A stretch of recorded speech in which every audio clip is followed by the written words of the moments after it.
আসসালামু আলাইকুম, সবাইকে স্বাগতম কুকিং উইথ সালমাতে। আজকে আপনাদের দেখাবো কিভাবে আপনারা খুবই সহজে আলু দিয়ে পেঁয়াজু রেসিপিটা তৈরি করতে পারবেন বাসায় থাকা অল্প কিছু উপকরণ দিয়ে। আর খুবই সহজে এই রেসিপিটা কিভাবে তৈরি করবেন তাহলে চলুন দেখে নেওয়া যাক। আমি এখানে কিছু আলু সিদ্ধ করে নিয়েছি, এখন আমি এগুলোকে চটকে নিব।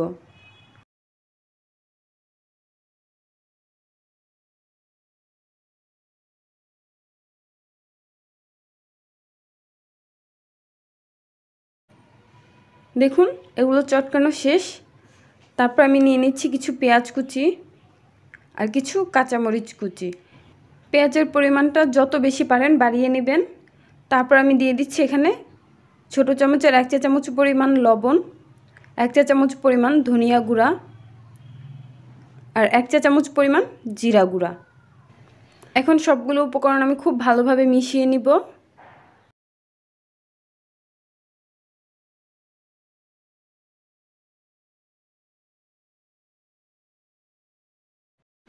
সবগুলো উপকরণ খুবই ভালোভাবে আমার মিশিয়ে নেওয়া শেষ। তারপর আমি এর মধ্যে দিয়ে দিব 4 চা চামচ পরিমাণ ময়দা দিয়ে আমি সবগুলো উপকরণ আবারও একটু ভালোভাবে মিশিয়ে নিব। ময়দা দেওয়ার পরে দেখুন এটা অনেক শক্ত হয়ে গেছে। আমি এর মধ্যে কিছুটা পানি অ্যাড করব।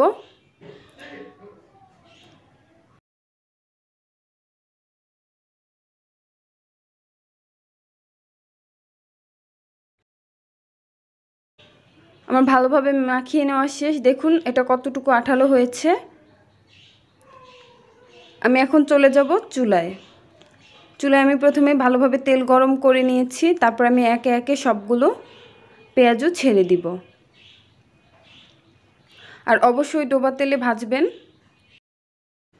প্রথমে চুলার আঁচটা বাড়িয়ে ভালোভাবে তেল গরম করে তারপরে মিডিয়াম টু লো আঁচে রেখে তারপর আপনারা ভাজবেন, তাহলে পেঁয়াজুটা খুবই মুচমুচে হবে।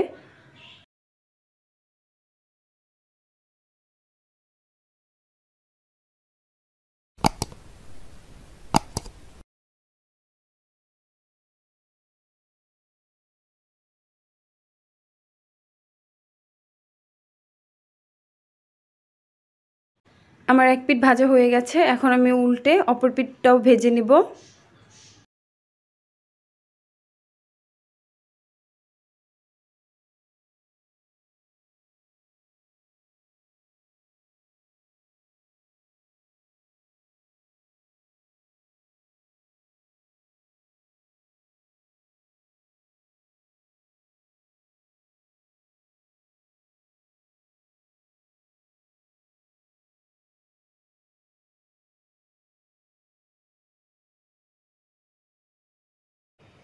দেখুন এটা ব্রাউন কালার চলে এসেছে।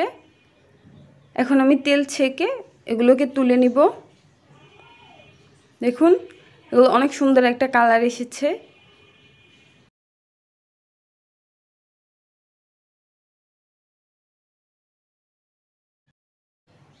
আমার সবগুলো পেঁয়াজও ভাজা শেষ। এখন আমি আপনাদের একটি প্লেটে সার্ভ করে দেখাচ্ছি এটা উপরটা কত ক্রিস্পি হয়েছে আর ভেতরটা কত নরম হয়েছে। দেখুন এটা খেতেও খুবই ভালো হয়েছে। আপনারা বাসায় এভাবে ট্রাই করে দেখতে পারেন। আমার রেসিপিটি কেমন লেগেছে অবশ্যই কমেন্ট করে জানাবেন। আর প্লিজ আমার চ্যানেলটি সাবস্ক্রাইব করবেন আর পাশে থাকা বেল আইকনটি ক্লিক করে দিবেন। ভিডিওটি শেষ পর্যন্ত দেখার জন্য সবাইকে অসংখ্য ধন্যবাদ।